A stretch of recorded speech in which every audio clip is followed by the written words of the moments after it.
That's good. Okay, there we go. All right. Welcome back to the Maley Way. I am your host, Jim Maley. Today's guest is my former teammate, Ben Cedar. He was on the greatest basketball team that I was ever a part of, and he went on to become an actor, writer, improv comic out in Los Angeles. The one and only Ben Cedar. Hello. Hi, Jim. Cedar, I am really excited to have you on because we've known each other for a long time. And I don't really know your full story with this. I know you kind of let me in on a little of it, but I'm excited to hear the full thing because we share this whole mental health thing in common. We obviously share our history in common, and you've had a interesting journey with some incredible highs and obviously a lot of lows as well. And I just wanted to welcome you to the podcast. Thank you very much. Thank you for having me, James. Yes. First time I've ever called you James. But yeah, thank you for having me. It's been a pleasure watching you get this thing off the ground and do what you're doing. So I'm more than happy to be here. Yeah, and I wanted to talk about like how I knew you. We were teammates back at Lyons Township, and there were two moments when I knew like you had something in terms of the comedy. Okay, so I'm gonna tell the one is just like a generalized thing. Cedar or Ben, I'll try to call you Ben. I'm gonna try to call you Ben. Ben. Thank you, James. Ben is one of the greatest prank callers that I have ever seen. And like he was just amazing. Like he'd get on the phone, and it kind of saddens me now that like that's kind of gone away. Nobody answers their phone anymore. You can't really prank call people as much. No, and in fact, someone who we both went to LT with, who will remain nameless, a friend of mine teaches at Gurry. Yeah. And he was just telling me there's this kid who they stopped class one time and made him speak to somebody on the phone for the first time in his life. No, yeah, that is so true. Even myself, like I don't answer the phone. Like I'm like, just text me. Give me the gist of what you want me to talk about, and then I'll call you back. apparently, I read and like there's people. We'll get into what I'm doing now later on, but apparently, and I don't know if this is true, but I saw some article where young people today, the way that some of them answer the phone is they just go like this, and you have to be like, "Hello," and they're like, "Yeah, it's Jason," or whatever, and he's just like. You kids got to talk to people on the phone. I'm sorry. Yeah, no, it's so true.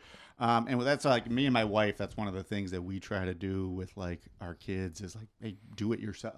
Do it yourself. Like if you want to go play with someone, call them up, or you do that. You go ride your bike down the block. And ask them to play. Or even like I don't know I don't know what it's like now. You would know more than I would. But like asking people out. Like you'd have to call and be like. Hi, Mrs. Smith. It's actually Ben from algebra class. I was wondering if Megan is possibly available. I'm not doing what it 1,000% looks like I'm doing, but that way the parents at least get to figure out that you're not like a freak. Oh yeah, and you for can sure. and you can talk to them. Yeah, right. You know what I mean? Well, I remember even my wife is who I dated her in high school, and like you knew me, like I was so shy. Yeah, I didn't like girls for a long time, and like. I had to call. Her dad was like just this beast that could like destroy me, and like he had like mangled hands. So like I'm getting on the phone, and I'm calling their house phone and be like, "Yeah, is Katie there?" And I'm like just scared to death.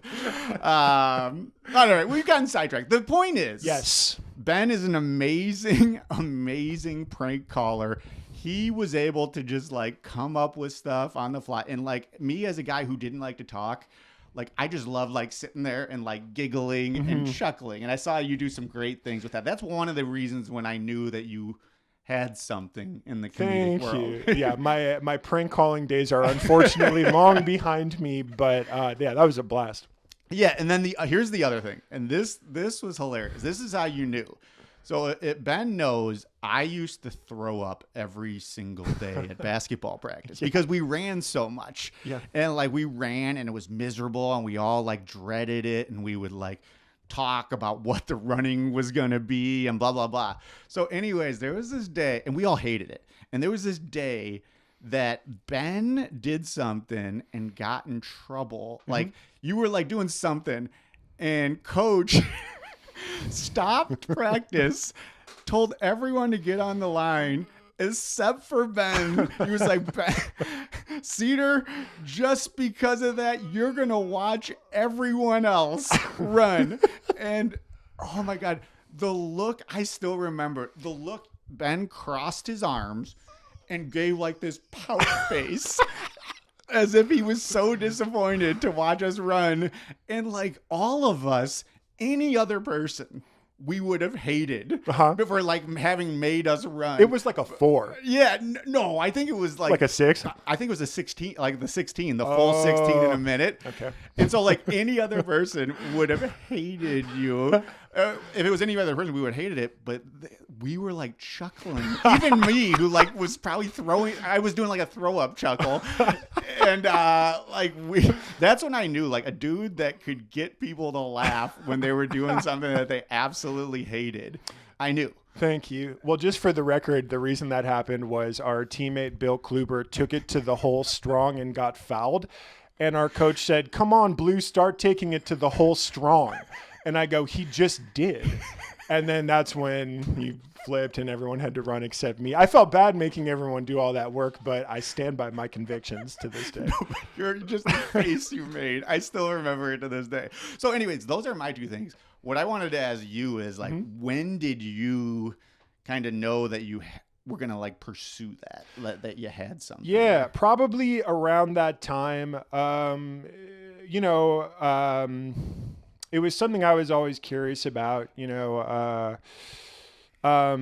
people had been telling me I was funny since I was in 2nd grade, and the one thing that gave me a little bit of confidence about it is that one thing I really enjoy is meeting new people and kind of gauging where their sense of humor is. Yeah. You know what I mean? Whereas if I'm in the locker room, like clowning off with you guys, that's one lane. If I'm in the library and having like some sort of very gentle, harmless conversation with one of the like 70-year-old librarians at LT, that's a different zone that I operate in. And I realized that I could kind of, I was versatile that way. Yeah. And also, once I started going, like everything that I needed to succeed with basketball that I didn't have, I have that with performing in terms of like, like I remember one time during the summer, I think it was Tom, our point guard, called me and was like, "Yo, we're all going to like this park, like come play with us." Yeah. And I was like, "Actually, I'm going to order a pizza and watch Zoolander." Because that's what I would have rather done. Yeah, right. Like that's what I wanted to do. Yeah, right. I didn't want to be at the park. I wanted to just hang out and relax. Yeah, right. But with performing, no one has to tell me anything. Yeah. Like I performed in Chicago for 6 years plus, and I can count on one hand the number of rehearsals and shows that I missed in that time. Yeah. Like I was just complete gym rat that way. But yeah, it was around that time, and I knew like, my grades were kind of whatever. I knew that I wasn't, I thought about maybe trying to keep playing basketball in college, but I was really keyed in on both DePaul and starting to do improv around Chicago as soon as I graduated. Yeah. And, DePaul was one of the only schools that like actually sat down and talked to you and were like, wait a second, like, at least that I applied to, versus like GPA, ACT, GPA, ACT, right. GPA, ACT. And DePaul were like, well, no, like come talk to us. Yeah. And I was at like a 3.0, maybe a little under, because I do not understand math. Yeah, I think math is trash. And I think that unless you want to be an engineer or you want to do something that involves math, I think after multiplication and division, it should be an elective, because like you writing an email well or expressing yourself well or being well spoken is going to take you so much farther than the Pythagorean theorem, most likely. Well, you mentioned this, and like I have come to this conclusion for myself, and as a teacher, I was like a very good student, like 4 point, like almost straight A's, but I couldn't talk to people. I couldn't do all these other things until later on I developed it. But it's like that is what really mattered. Mm-hmm. Like the grade, like I was just able to get the good grade, Mm-hmm. like just figure it out, Mm-hmm. like get the good grade. But then I was scared of my own shadow. Yeah. Like, so like, I think you, and that's cool that you said it to Paul actually, because it makes the most sense to actually have an interview. And I didn't just have to mail something. I remember there was one time, I had a cousin who went to Arizona State, and I went out there like one weekend to just party, and it was a blast. And it was so exotic to me at the time. And I remember I applied there and I got rejected. And the day that I got the rejection letter in the mail, I was watching The Simpsons. Yeah. And I was watching an episode where Flanders says the line, "It looks like heaven's getting easier to get into than Arizona State." And at DePaul, it was just so great to talk to a person and be like, yo, the GPA is like this because of math. If I get in here, I'm staying as far away from math as I possibly can. Just keep me away from math and I will be a model citizen. Yes. And that's what they did. Well, that's good. Yeah. So like before we move on, I wanted to say, like, as a coach, like I coached for 15 years. Mm-hmm. I don't coach anymore, but I did for like 15 years. And I would talk about you a lot. Oh. And here's what I would say, like, especially like, I mean, you didn't get to play that much. How dare you? Yeah, but I felt like if you were not on that team, we would not have been good. Like, we would not have been as good because I feel like there's roles for, and you were like, it was a tough environment. Mm-hmm. Like, coach was tough and it made it miserable at times. But you brought like a lightheartedness, whether it was in practice or after practice, like when we're at Little Joe's, when we're doing this, and it's like, you need that. So like when I was coaching, I would find my like comedian, like my guy who was funny, and I would let that guy kind of like make fun of, like, they all had like the impression of me. Sure, and like I would let them go. Like I'd be like, no, the guys, they need this. And I felt like it's hard to explain unless you're a part of that situation to understand how important something like that was to a team. Yeah, thank you. That's you know what I mean? Though? Yeah, like, I do. I do know what you mean. And I feel like I did probably provide that, not to pat myself on the back too much. But no, well, and also I really liked everybody. Like, that was a team where we had all known each other for a long time. Yeah, right. Like, even if it was just through summer camps, like we'd all been playing with each other, or at least familiar with each other for a long time. So, there was a stretch during senior year where I gave serious consideration to quitting, because I was like, I'm just getting screamed at with imagine all that work and you just sit there. Yeah. Right. And for the record, I should have, because, like, if I was better, I would have played, or faster or whatever. But I was like, and also our assistant coach at the time, I remember him being like, I was just talking to like Coach Nelson, and it's like all these guys, like you Lynch, all these guys who really like maybe are getting garbage time at best. Like, at any other school, you guys are all starting. Yeah, this is just a very good team. Yeah. Just a very deep team.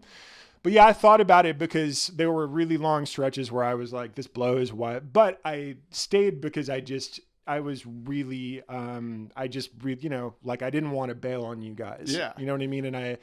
And going downstate, even like the little time I got to play, did make it all worth it, because that was awesome. Oh yeah, the whole situation was fun. But anyway, okay. Yeah. So I wanted to say that you moved on to DePaul, and I kind of want you to take me through like your journey with the mental health stuff. And I know you kind of. Did you have it in high school? Like, stuff I wrote, the first time I really remember it is, I remember being in 4th or 5th grade, and I do not even remember the specifics of these people, but I remember in 4th or 5th grade, right as I was about to start class, like a history class, someone told me that one of my friends asked out a girl on my behalf as a joke in another class. Uh-huh. And I found out about it. And of course, what could be a bigger disaster than that? I just remember having so much anxiety about it. Like, it was really far beyond like, what the hell? Like, all right. After this is like, once the bell gets out, like, I'm solving this. Like, the level, it felt like I was underwater. Like, and it felt, which is a common feeling I have when I have lots of anxiety. but that was the first, like I don't even remember people being around me. Yeah. You know what I mean? Like I was that deep in my head. I certainly can't remember a word of what was discussed in class. Yeah. You know what I mean? And I just remember really obsessing and just having what would eventually turn into an anxiety attack in college. Yeah. You know what I mean? But that was the first time I remember being like, that didn't feel 100% normal. Yeah, right. I mean, it's also understandable Yeah. because nobody, especially when you're like 10. But at the time, you probably were like, what is this? Like, you had no idea. Like, it felt like someone had stolen my identity and bought a condo with it. Yeah. Like, I don't know. That's a horrible analogy. But so that's the first time. And then senior year, was the first time I really remember truly feeling depressed because I was in this zone where we were in like the slog of our season in like January.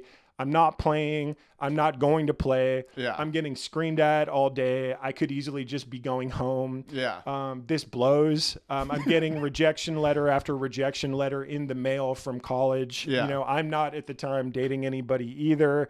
And it really felt like, man, I guess I'm just not good at anything. Yeah, right. You know what I mean? And in regards to listening to the podcast that you've done, I feel like our depression is kind of opposite where like mine is at least a response. I don't mean to say at least, but mine is more of a response to like, wow, this all blows. Yeah, like a situation that's going on. Yes. Exactly. Okay. It's rare that I go south when everything's going well. Yeah. You know what I mean? Yeah, no, that definitely makes so, and that's what's weird about depression is it's I always say it's just nuanced. It's different for different people and it might and how it's treated is different for different people. Like when I tell people like how I like deal with it, I always say like, now listen, like that doesn't mean just because I say that you go do what I did. Like it's different for different people.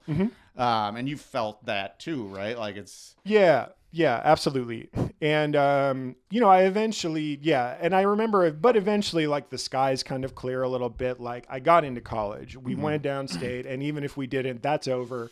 Time to move on. You crushed the banquet speech. Thank you. Thank you. Yeah. That was fun too. Well, that was not a small part of being like, oh man, maybe I could like do this. Oh yeah. You know what I mean? And I know that the audience is a bit biased because it's all of our parents. Yeah. Right. But I remember being like, okay, like, I was already telling you guys, like, as soon as this is done, I'm going to Chicago and I'm taking classes, blah, blah, blah. Yeah. And you guys were all like, hell yeah, you should. Yeah. Like, and that was cool too. Is like everybody around me was like, absolutely, you should. Yeah. Why wouldn't you? Yeah. So yeah. And so then, mental health wise, I mean, pretty, like there's just, there's just a lot of anxiety baked into performing, especially when you have no clue what you're going to do. If you're improvising, the price of becoming good at it is bombing miserably. There's no one who you look up to who that hasn't happened thousands of times. And it's embarrassing. Yeah. It's not fun. But eventually you learn it turns into experience. Yeah. Oh, yeah. And you're like, okay. But I remember, I think I included it in an email to you. I remember towards the end of college, there was a class that I was late to at DePaul, and I decided to smoke a bunch of weed before I went to the class. Don't do that. It's bad. But I decided to smoke a bunch of weed before I got to class. So I show up late and I'm baked, and everyone... As a health teacher, I would say definitely don't do that. Not without a prescription. Are you insane? I've never seen this man do that, for the record. But so I show up and everyone was there was no seats left except right in front of the teacher, and everyone was behind me. So I just sit down and the teacher is basically standing over me, and I'm just feeling everybody's eyes like behind me. Yeah. And I had a full-blown panic attack. Oh, God. And I excused myself from class, and there were these like couches in like sort of the common areas by where the classrooms were. And I just like laid down on one. And when I finally like felt better, it's not like people were crowded around me, but there were people passing by me kind of glancing at me like, yo, is this, like, what is this? And if that's never happened to you before, it can feel like you're dying. Was it like, does it feel like a heart attack? Yeah. I feel like I might have had something like, it was like, and like I felt like I was going to pass out. Yeah. You're so dizzy. Yeah. You're really constricted, even though you are not having a heart attack. But it's really not very much fun. And, it also feels like you're like free falling. Yeah. You know what I mean? So yeah, that was the first time that happened. And I will say that like afterwards I was like, okay, that's what that was. And I have had them since, but more than them happening, I feel like I've had them start happening. And then I'm like, oh, it's this again. And then you just make sure you're staying on top of like breathing. Yeah. And like, what do you do specifically? I try and give myself, one of the times I started having one, I remember in Chicago, I was on a packed CTA train and there was something about all these people just like being a sardine in this can. Yeah. That started really pushing it. And I just, the next stop, which was not my stop, I just got off and just like gave myself some space. So, I mean, it's helpful to just know what's happening to you. Yeah. Kind of like what it sounds like your situation was. Eventually, like a tough spot to be in is zero awareness of what's happening to you. Yeah. That you're like, what is going on? And then you're like, oh, what am I doing? I'm a wuss. Or like, right. I'm like, why am I making such a big deal about this? Like, and it's because you don't know. I mean, just think about, I talked about this with Mike Fisher, like, what did you ever know about anything with regards to mental health? Like we were never taught one thing. Yeah. I mean, I feel like I lucked out in the sense that I had both of my parents have, I think at some point, not to out them, but even making jokes about outing them is part of a stigma. I feel like. But anyway, they both were very transparent about the fact that they had seen therapists at different points in their life. Yeah. But that was basically it. It wasn't like, it was more so like, and that, I only really found out about that towards the end of high school, but we were talking about on the way over here, like in terms of like, hey, especially someone like you who is overachieving in basketball, like, hey, are you like feeling okay? Yeah. Like, I know you're winning all these games and stuff. And like, I know there's nothing but like pictures in the paper and all that, but like, how's it going? Yeah. Like certainly none of that. Yeah. No, well, I guess so when you have this panic attack, you had the depression, like, did you address it at that time or did you wait like I did, like a stubborn Irishman? But I started going to therapy when I was a sophomore in college because I was depressed because I had all my eggs in the basket of performing at this really great improv theater called I.O., which is basically like one of the main funnels into Second City. And in terms of just the best improvisation I've ever seen in any city anywhere. Mm-hmm.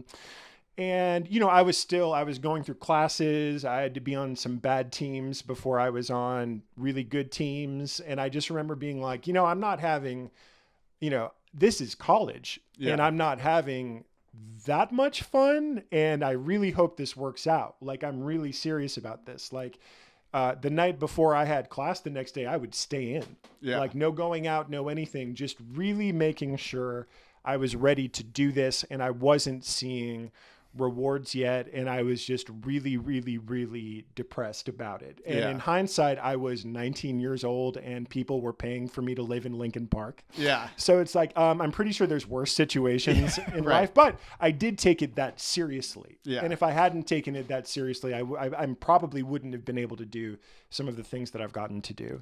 Well, what you said there too, and I always say this to kids, is like the comparison. Like, yes, there is worse situations, but like when you're in like that deep state of depression, like comparing your situation to something it doesn't help. Yeah. Like at all. Like it just, you feel like you don't deserve help or you don't, and it doesn't help. Where I always say, once you're better, well, then you can kind of compare yourself for like gratitude to be like, hey, this is good. This is blah, blah, blah. But when you're low, like it doesn't help to compare.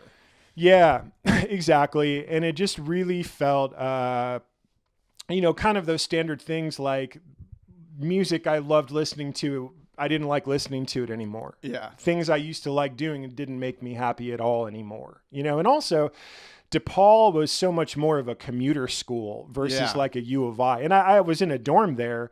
But there wasn't much, I just didn't have that many friends yet. Yeah. You know what I mean? In the city. And I was still keeping in touch with folks from high school and all that. But, I just remember being really, it felt like I was like, I'm so dramatic, but it really felt like my life was passing me by, which is in hindsight ridiculous. Yeah. But that is what it felt like. Oh, yeah, and that's when I was like, hey, I think I should like talk to someone. Like, I'm really just feeling bad all the time. And I had the best teacher I ever had in my life was a priest at DePaul who passed away, I think a few years ago, rest in peace, Father Ed. But one day he took me aside and he was like, hey, he did just what we talked about 2 minutes ago. Like he was like, hey, your last paper wasn't the best. I don't care. Are you okay? Yeah. Like, it looks like all the blood's drained out of your face. Yeah. And he's like, your face tells me everything I need to know about you. And he's like, I don't care. Rewrite the paper. We'll worry about the grade later. But like, are you okay?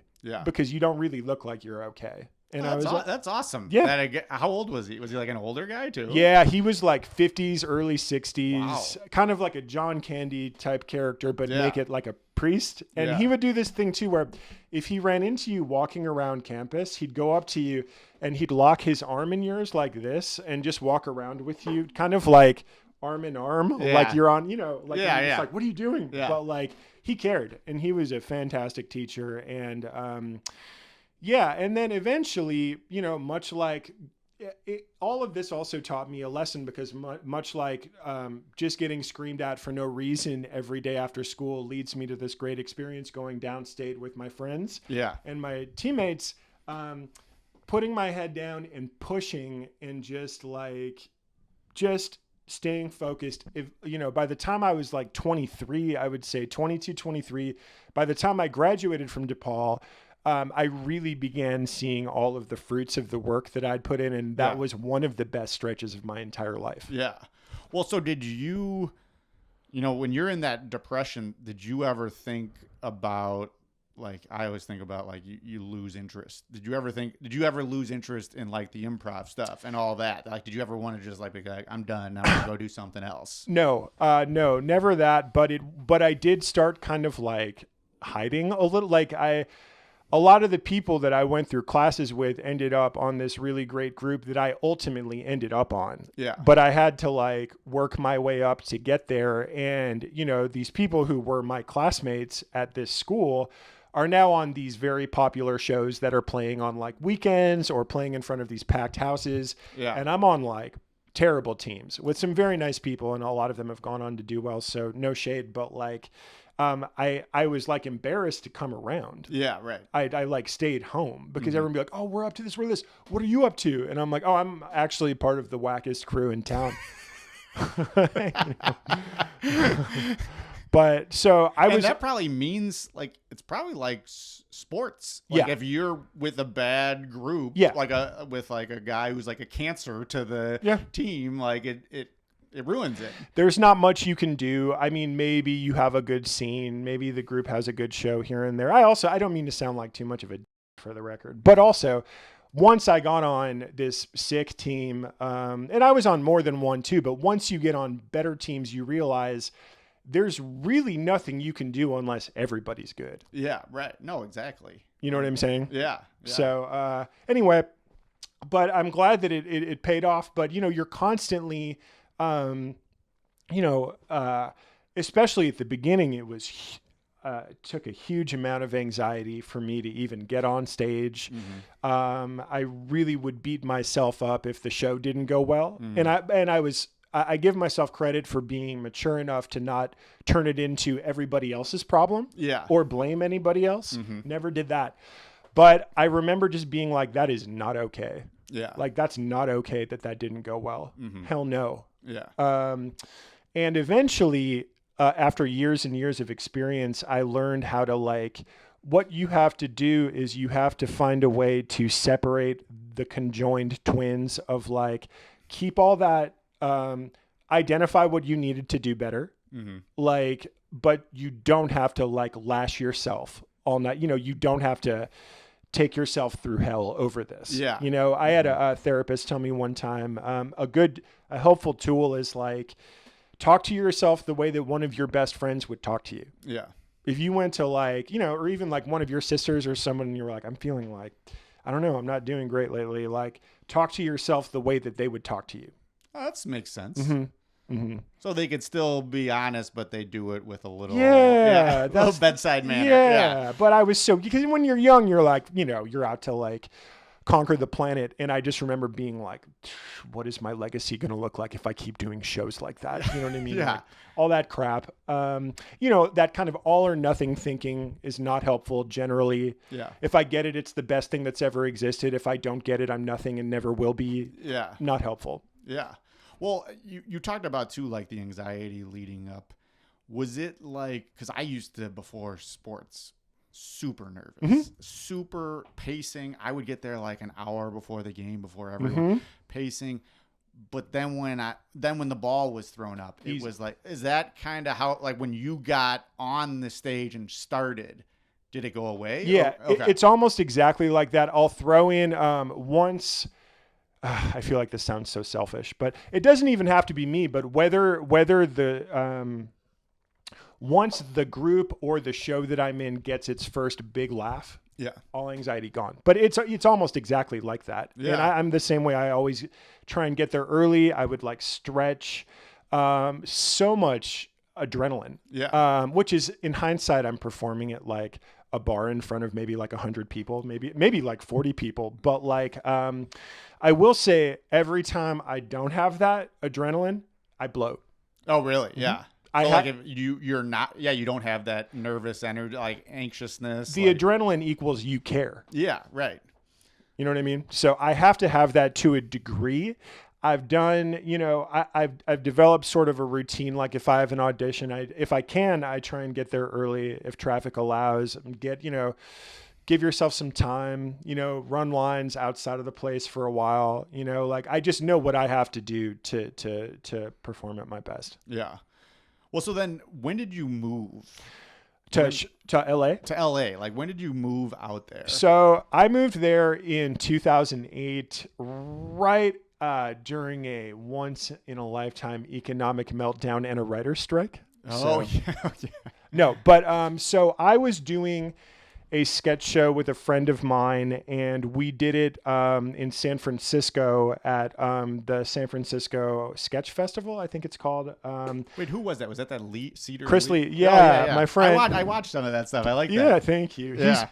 He's doing great. We're still very close. And there was a guy from Comedy Central there who was like, hey, we have a theater in Hollywood. You guys should come play.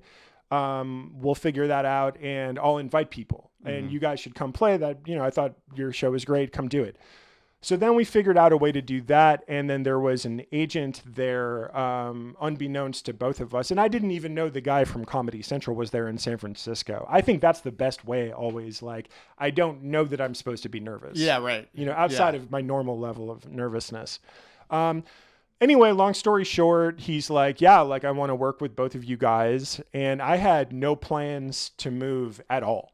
Like I was pretty, you know, things were going pretty well here. You know what I mean? If anything, I would have probably moved to New York. But at the time also, like nobody was really leaving Chicago. Like I had one callback for the Second Cities touring company, which is like how you eventually get to be on stage there. And, you know, the guy who got it was a decade older than me, and it was his like fourth or fifth time getting called back. And he had the best audition, and he should have gotten it. But I was like, I don't know if I can wait around like this. Like, I think I have to go. You know what I mean? And that was really brutal because it wasn't really brutal, but that was a lot because I'd never not lived around here my whole life. And LA is such a different beast. Chicago and New York are a little bit more fraternal. But I was like, I don't know, like, what have I done? Yeah, right. You know? So that's when I moved. I was 24 technically still. So I really, in hindsight, I really give myself credit for being, you know, IO was basically my college team, and most people's college teams are their college teams. You know what I mean? And I really give myself credit for between the span of 18 and 24, figuring out a way to haul my ass out to LA with a pretty good situation set up for me. Yeah. So like when you went out there, like how was that for you from the mental health side? It was rough. I mean, it was good in the sense that I started auditioning right away, and that's why I was there. But the guy who was in the crowd from Comedy Central, almost immediately after moving there, he left Comedy Central. Oh. So this person who was our biggest fan at Comedy Central now doesn't work there anymore. Yeah. So the agent who worked with us is kind of like, okay. So then I just started auditioning for TV and movies, and that was never really my plan, you know, and it was really overwhelming. Like my relationship basically fell apart. I was far away from home for the first time. I didn't know I was temping. I didn't know one morning you could get from, you know, East Hollywood to Santa Monica in 30 minutes. The next morning that could look like 2 hours. Yeah. So I was getting fired from temp jobs, and also I got out there and I was like, damn dude, like I am not in Kansas, and you know, like I'm now competing against kids who have huge TV resumes or have been through, you know, like coastal kids, not Midwestern kids, just coastal kids who came up near the industry and are gonna have advantages sometimes. It was overwhelming. It was, and here's a fun story for you is that, you know, and I was living with my girlfriend at the time, and I was like, you know, so that went south. And I remember being like, you know, I was also totally broke, and I was borrowing money from my folks, and that was embarrassing for me. And I remember I was starting to book commercials, but I didn't know at all, like, you know, I didn't know the timeline in terms of like how you're going to get paid, when you're going to get paid, what's a session fee, what's a internet fee, what's a residual fee, what does a run look like, how much money can you bank on?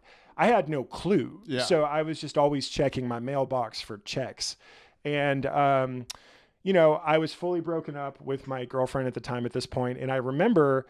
I placed a call. I made a call to my dad at his office, and I was like, the purpose of the call was going to be, hey, look, just give me like $500 so I can ride out this last month of my lease, and then I'm coming home. Yeah, like this sucks. Like this didn't work. Yeah, and we'll figure out what's next when I'm back. But just let me finish this lease. And then we'll just see what happens. And he didn't answer. He was away from his desk, and I didn't leave a voicemail. And then I went to my mailbox, and I opened it, and there was a check for $6,000. Oh, there you go. And so that led to a decade. That was that's still maybe the sweetest check. I've gotten other checks, but that was maybe the sweetest check that I ever got. You know what I mean? Because I was like, oh my, you know, like I remember, calling, you know, because I was living with my now ex while we were broken up. And I do give us a lot of credit because it was fun. Yeah. You know, he was very respectful, like nothing crazy. But I remember calling her and be like, oh my God, I'm running to the bank right now. Like, I'm not going home. And so that's part of the stress of living out there and doing this too, is what is the money going to look like, and when does it show up? Yeah. Well, that way, like even all those terms you were using, like, Dude, well, I had no idea what you were like. Yeah, there's a language to it. Yeah, there's like a Hollywood vocabulary. Yeah. Well, you know what I thought was interesting too when you were talking about like the mental health stuff, when you talked about how like as a performer in acting, improv, whatever, you all talked about mental health. You said, right? That's all we do. Yeah, so like, you were at least in the right spot for that. Oh yeah. But I do think that kind of shows like, I think a community of, you know, other people going through something similar and talking it out. I just think that's so helpful. I think when you come back to the Midwest, where that is not going, still not. It's better. It's better, but it's not going on. Right. Like but once I've started, I see like the benefits of it. Did you feel the benefits of like that community of actors like talking about those things? Absolutely. And it was also, you know, everybody is getting rejected all the time. Yeah. If you don't get rejected 5 times, you know, if people say yes to you like 3 to 5 times a year, it looks like you've had an amazing year. Yeah, it's worse than baseball. Like I always say, baseball out of any sport is so hard because you stink almost like 70% of the time.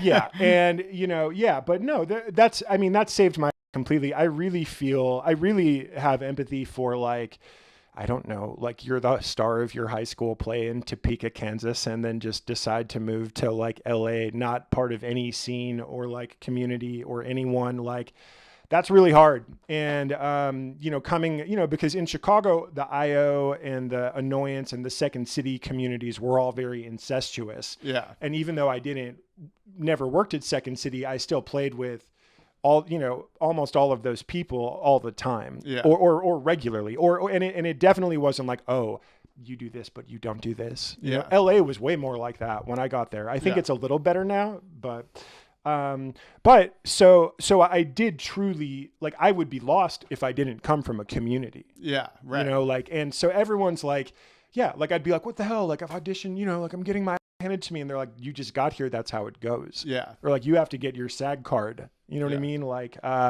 or, the thing you realize is these feelings don't go away. Just deciding to do this is you doubling down on a lifetime of navigating these feelings. Yeah. Because I can only imagine, like, from what I understand, once the money and the attention and the pressure really starts, that's not when like, it doesn't end like that. Yeah. That's now, and then you have to maintain. Yeah. And that's not when things get chill. Yeah. From my understanding.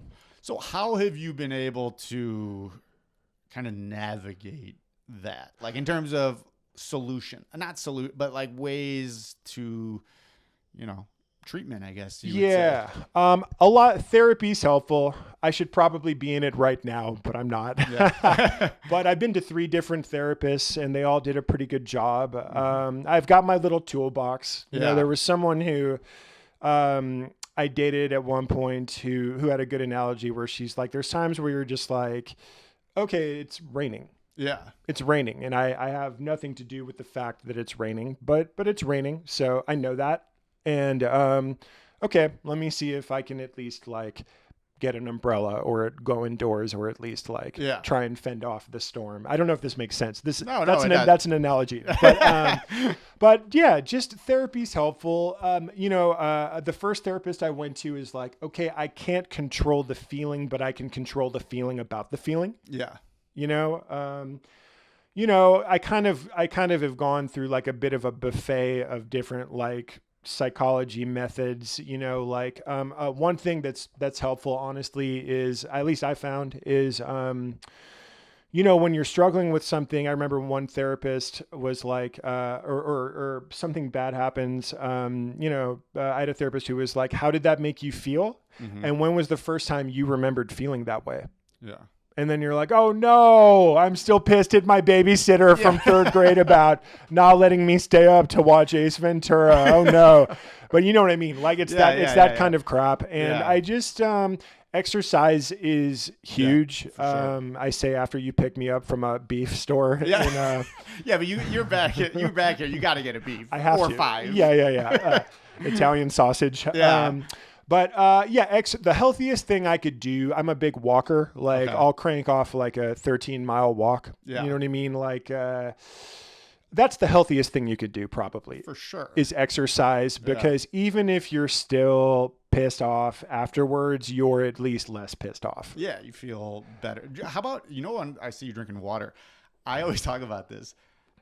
Dehydration. Yeah. They say is like, it doesn't necessarily cause depression, but if you have depression, it'll get you there. Oh yeah. Like, and I look back, like I was dehydrated. I was dehydrated my whole life. I first of all, if I ever drank water, I threw it up. Like I just never drank water. Right. And like, I was in like a really low point, and they talked about that. I was like, oh my God, like, yeah, I've never drank water. So like I started doing it. Like, I've never felt better. Like, yeah. Is it really that simple for me, or is it like placebo of it? I don't know. I mean, exercise and water is not the worst place to start. Yeah, right. So, exactly. Yeah. I mean, honestly too, like there's stretches in my life where, I'm a Chicago boy, man. Like this is what we do here. There, Drinking too much does not help. Oh yeah, for sure. It's like gasoline. Yeah. On what I'm feeling. Well, it might make you feel a little better right away, but then it comes back stronger. Once you go up top of the roller coaster and you're just dropped back down, it's not the best. Yeah. But or stretches where I don't do anything, but just really, really staying on top of it. And again, going back to the panic attack, knowing what's happening to you, even if you're like, oh no, it's this again, blah, blah, blah. Yeah. Also, sometimes I think everyone out there would agree, like sometimes you just have to get together with somebody who you trust and who you're close with and just let loose. Oh, yeah. Be the smallest, most petty, vindictive version of yourself possible around someone who knows that you don't actually mean it. Oh yeah. And you're just, because I feel very fortunate. I do not hate anybody. Yeah. There's people I'm done with, but I don't sit around. I don't hate people. Yeah. Just those things, identifying things you like to do, especially in LA, because going places can be such a nightmare. But I know, going to this like market in downtown Los Angeles, I know that makes me happy. Going to the beach to do this or that, I know that makes me happy. Yeah. Oh, there's this movie I'm interested in. Go do it. Yeah. You know what I mean? So it's really this long answer to your question. It's this kind of combination of exercise, hydrating, staying on top of what I'm putting in my body, and talking to people I'm close with, and doing things that I know that I like to do. And also I don't think perspective is the worst thing in the world.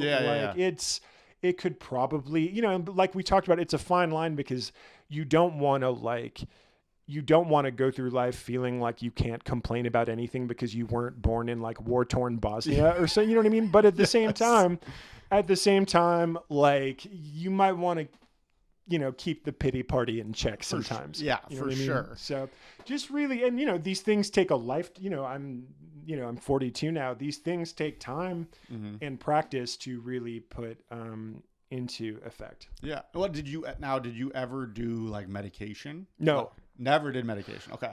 No, and I'm a little spooked because there is someone who I know, I shouldn't get more in detail than that, but there's more than one person who I've known who have had rough stretches when they decide to get off of it or alter their dosage. Yes. And that always really spooked me. But I also never had any of my therapists recommend that. Yeah. Well, I think there's a lot of, I don't know for sure, but I think a lot of medication is more, it's not as necessarily for the situational side. It's more for like the people who are biologically chemicals. Yeah. So that's kind of why, and I was so anti it for a long time. Scary. But then I was like, you know what, like good for you. Couldn't get worse. Yeah. And now it's like, I can't, like, I'm not going to like go off of it because I don't want to ever get back to that other point. But my situation is different than that guy's and your situation. Do you mind me asking what you're taking?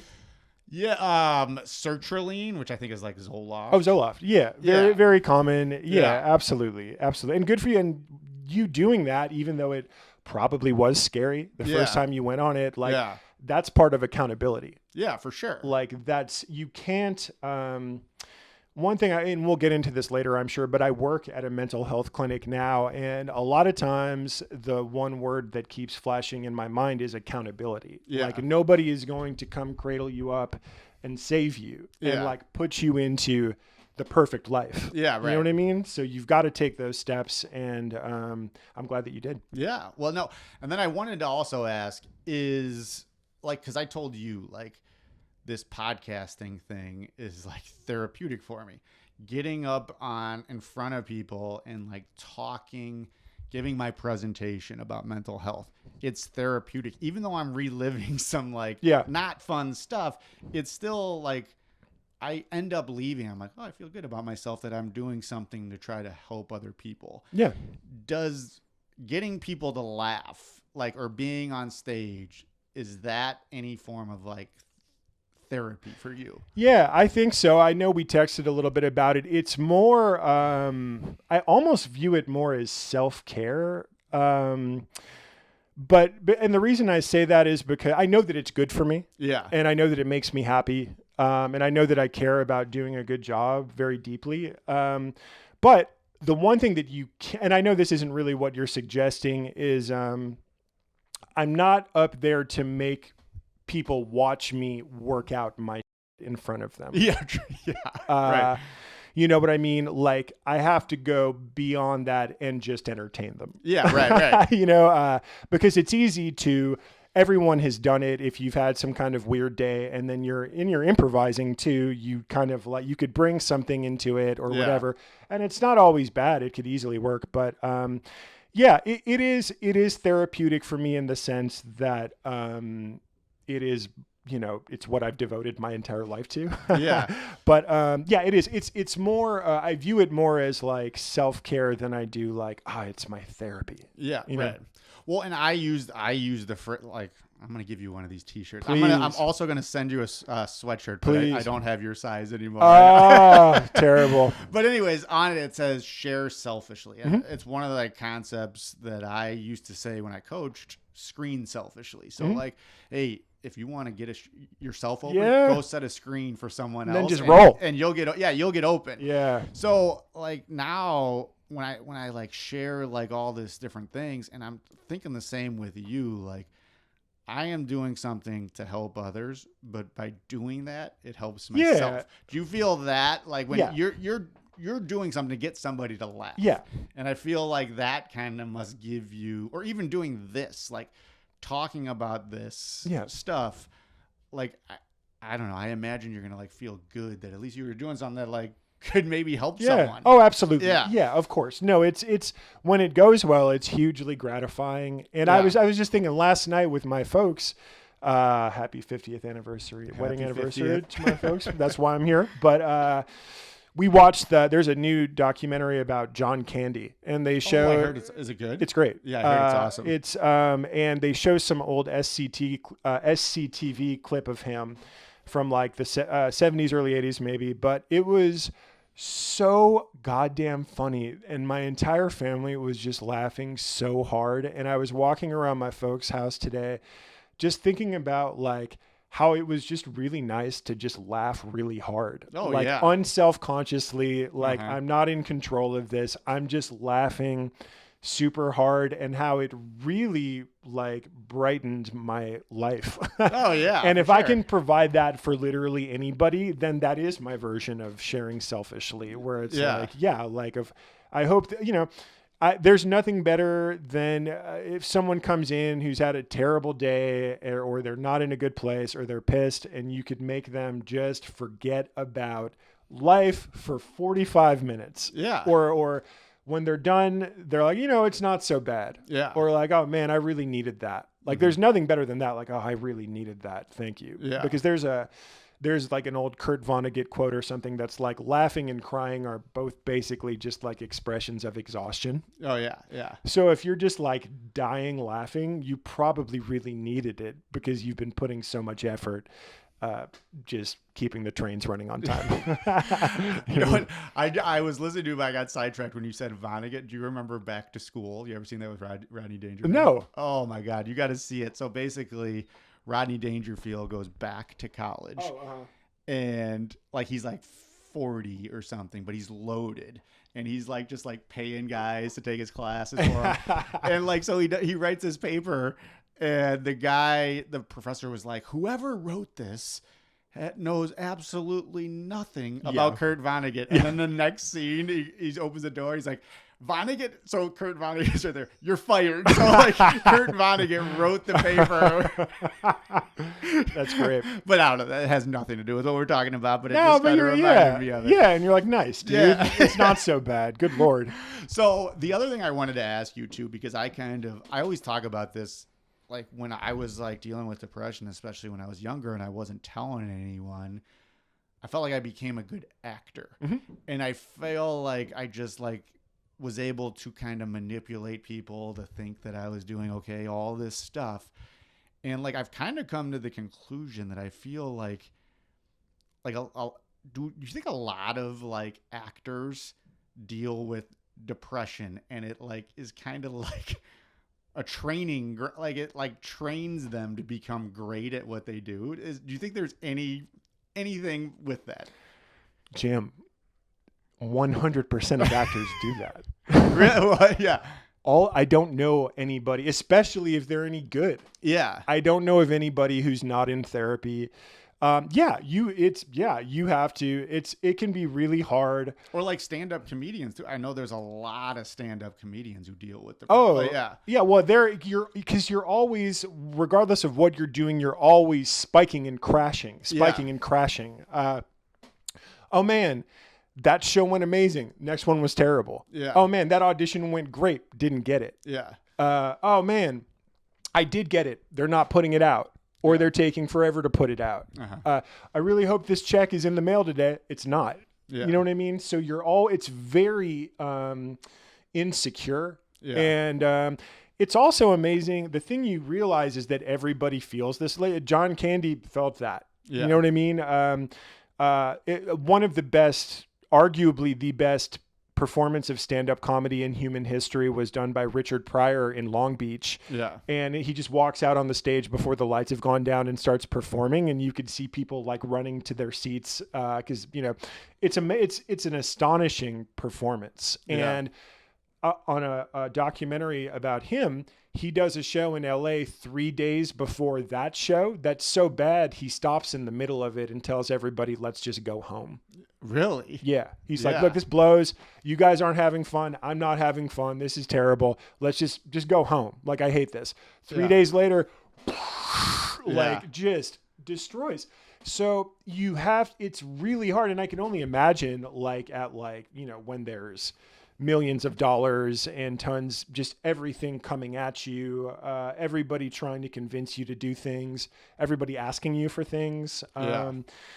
It's all actors, it's hard to, there's someone I know who, went on was promoting something and went on I don't know if it was Good Morning America, but it was some kind of huge, talk show. Yeah. And I was like, oh wow, that's awesome. And then I find out years later, she had some excruciating, she had some sort of allergic reaction, allergic skin reaction or something that made doing that just physically not fun at all. Yeah. Because she had some kind of I don't mean to give TMI, but anyway, I had no idea that was happening. Yeah. You know what I mean? And there's so many people that, a lot of times it can involve in death, or rehab. And so, it's really something that I think everybody has to stay on top of. But in terms of your question, 100%. Yeah. 100%. Yeah. Well, good. I'm glad I was right on that. Well, I'm not glad I'm right. No, you're a little glad you were right. Yeah, you're a little glad. But yeah, that's 1,000% what it is. Yeah. So I guess the other thing that I want to, what was your favorite thing that you've done in terms of either acting, improv, or... Wow, what a question. I know this is kind of off of the mental health, but what was your favorite? I mean, I remember when you were on the movie, We Bought a Zoo. How dare you? With Matt Damon. It's having a second life. Yeah. All the trolls online have been silenced, and it's having a second life. That was very gratifying. I don't do anything in it. I wish I don't mean to be ungrateful, but that was very difficult because I wanted so bad to contribute in a huge way. But that was my first non-commercial credit. And in the movie, I'm mostly just hanging out being like, we've done it. Yeah. You know what I mean? So being at the highest level and not really getting to swing the bat the way I also worked on that movie for 2.5 months. So it was a lot of time. I'm also thrown into this situation where you have to behave around celebrities. Yeah. You know what I mean? Yeah, you Matt Damon. You have to know, and everyone else who was in it, who could not have been nicer. Yeah. But you have to, there's times when your job is to not talk. Yeah. You know what I mean? And you have to gauge that constantly. So yeah, I was very proud of that. I was proud of, I'm really proud of all the improvising that I've done, especially there was a group called Cougars at IO in Chicago that was, I can honestly say, one of the better teams in Chicago. I was on a really good team at IO West called Spirit Cat, which is basically an offshoot of a legendary group called Deep Schwa. I'm proud of the work that me and Chris did. Yeah. I'm really proud of that. It's weird. I wish there could be like this one thing that's just like undisputedly I wrote Dumb and Dumber. Yeah. You know what I mean? Like I wish there was. That would be amazing. Yeah, I wish there was like. Although I probably wouldn't get you on my podcast. I would still show up. You might have to wait a long time, but I would still show up. But yeah, I mean, I'm proud that I was able to get the work that I got. You know what I mean? I'm proud that I was able to. You know, it's weird, but like each level you get to, you're just like, oh, I'm in the next like waiting room up. Yeah, I'm in the next Sky Lounge. What's next? What's next? And everybody, you know, they interview Macaulay Culkin in the John Candy doc. Not to be too much of a shill for it, but he was like, you have to understand, you could be holding an Oscar in your hand. Yeah, that you just won. And someone's going to be like, so what's next? Yeah. You know, I have one of my best friends just got done directing television for 9 straight months, at least two different shows coming off of his first movie. Yeah. And we're sitting around the other day and he's just like, God, I just feel like I'm not doing anything. And you're just like, that's the literal opposite of what's happening. Yeah. You know what I mean? So, but it's designed to make you feel that way. Yeah. You know what I mean? So, but I don't know. I think just all of it cumulatively, I had a fun run on Instagram for a while that's over because I'm too tired, but I'm proud of that, you know, like if I give it everything I have and I'm passionate about it, I'm proud of it. Yeah. Well, you know, I think from an outside, like from someone who's not in it, like my favorite form of comedy is the improv stuff. Like, I feel like that's like true, like stand-up's awesome. I love stand-up, but like, you know, they got their thing. They got their, you know, improv. You got to come up with stuff on this. Like, I just think that is like, it reminds me of like you doing the prank call. Exactly. Like that to me gets me laughing harder than anything. And watching someone be able to like on the spot, like it's like a sport, Like it's not, sports are not set up perfectly for you.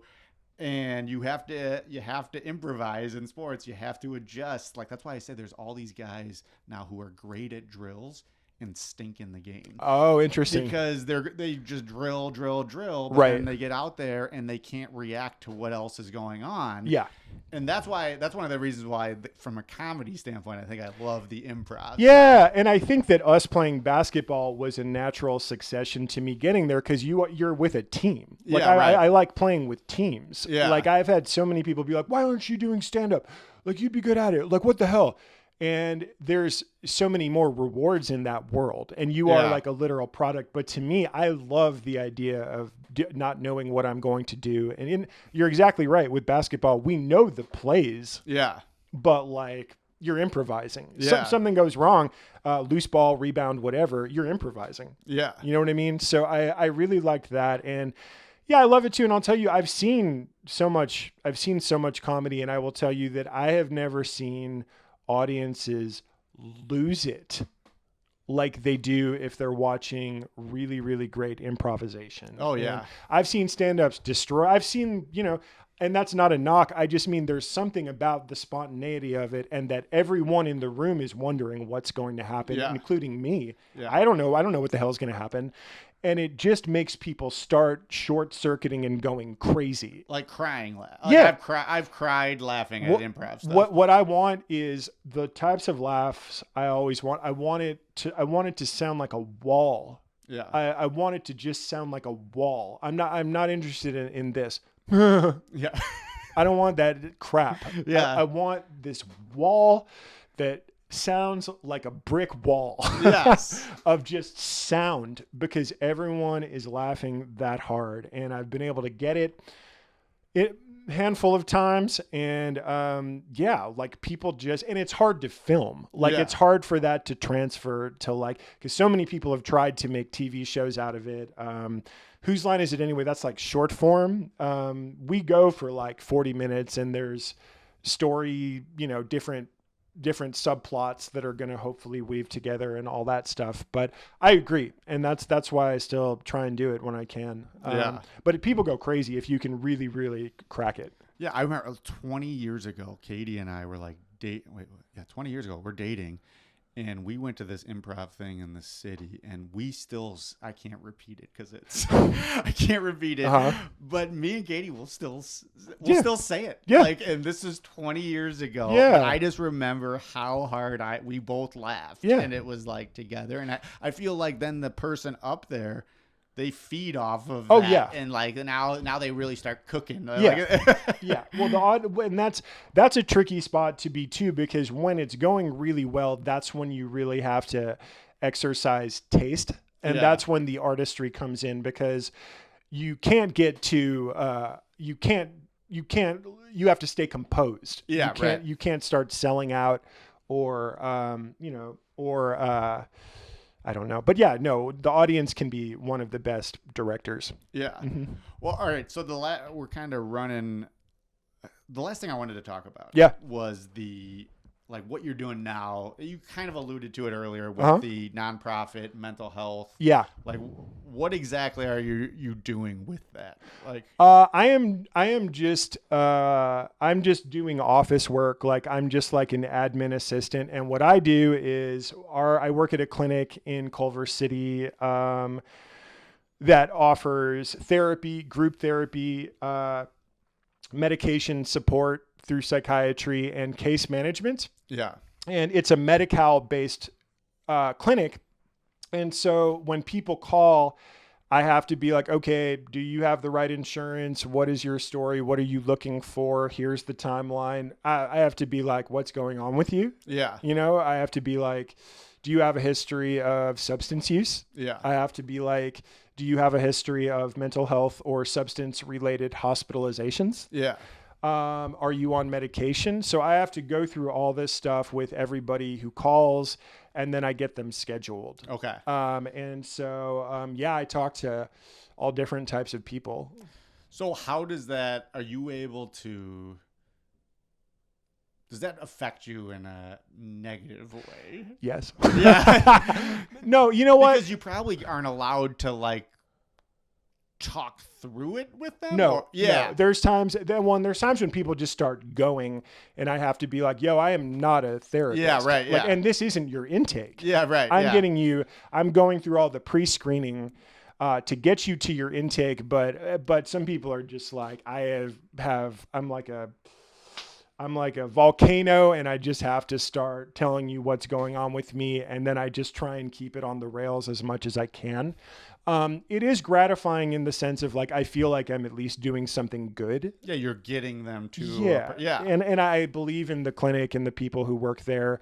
But it's weird, it's the thing that's exhausting about it that I think most people would tell you is, it's not really like I'm hearing the wildest things that I've ever heard in my life all day, every day, but there's a constant neediness that is never ending. Like my analogy, especially in LA County right now. Yeah. And, with housing crisis, fentanyl crisis, post-election, post-fires, post fentanyl. Oh, I probably already said, but like it can feel like what it can feel like sometimes is my analogy is like there's times when it can feel like I'm at the edge of the ocean and there's a 100-foot wave coming down on me, and I've got a paint bucket just trying to go like this. Yeah.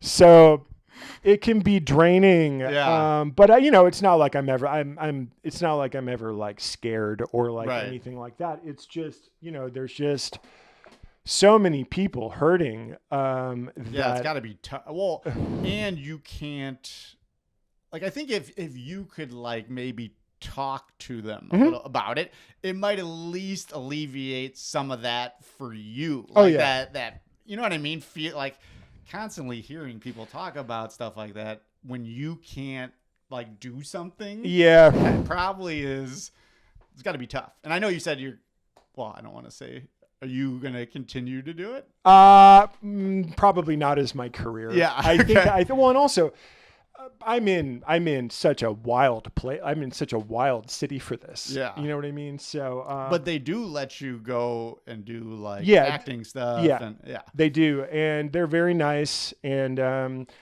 I couldn't ask for anything more for the most part. Yeah. And I do, like I have to be like, one of my stock questions is like, so why are you seeking services from us at this time? How can we help you? Yeah. And some people have really been through the ringer. And so it's very like they know they have their driver's license or ID number memorized, like they've been through the system 1,000 times, but, yeah, man, it's wild. One day this won't be happening anymore, and I'll be able to like look back at it and be like, it's wild that you did that. Yeah, right, for but sure. No, and it is good, and I do I feel like the purpose of it is at least positive because I've tempted Mitt Romney's hedge fund company, and I did not feel like I was helping society when I was there. So this is at least like, okay. And also, the thing that's tough is that we have a 5-month wait right now for intakes. And I have to, people don't love hearing that, but I have to be like, hey, look, like this is waiting for you and this will be free. This will all be covered. We might be able to get you in sooner,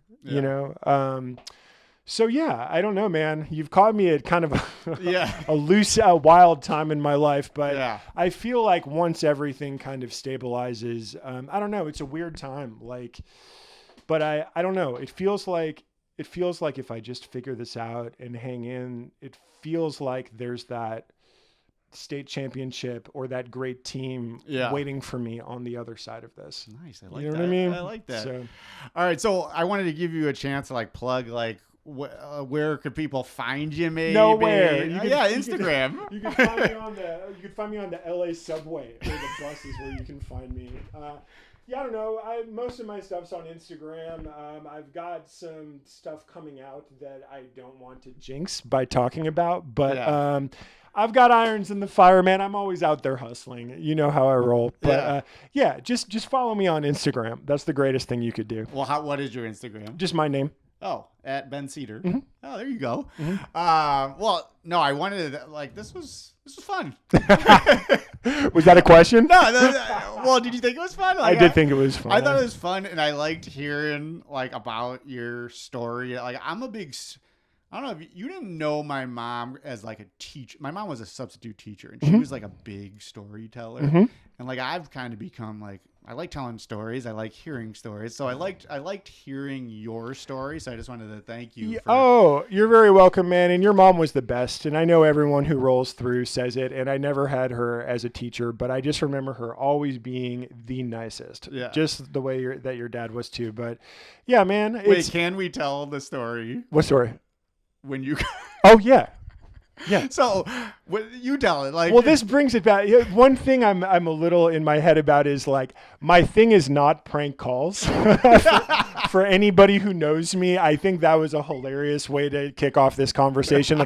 Ben Cedar, the prank call master. No, I was saying I knew that meant you were going to be. I'd say my two heroes are probably the Jerky Boys. Oh, yeah. And then Jesus. No, but No, but I was at a party one time with your sister, and I didn't know your sister was going to be there, and I was asking about you and your whole family, and it's 2 a.m. at this point, and I was like, I think I should call your mom right now, and I fully woke her up. She fully answered. She was fully sleeping. And she fully thought it was hilarious. Yeah, she didn't get mad at you. She didn't get mad. She wasn't like, this is trash. What are you? I was fast asleep. She just started laughing instantly. And I was like, Mrs. Maley remains the best.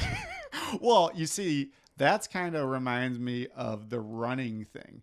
Very few people could have gotten away with making us run. Just very few people could have gotten away with calling someone's mom at 2 a.m. and then her laughing. Sure. If it was someone else, I don't know if she would have. My heart is always in the right place. Yeah. Most of the time.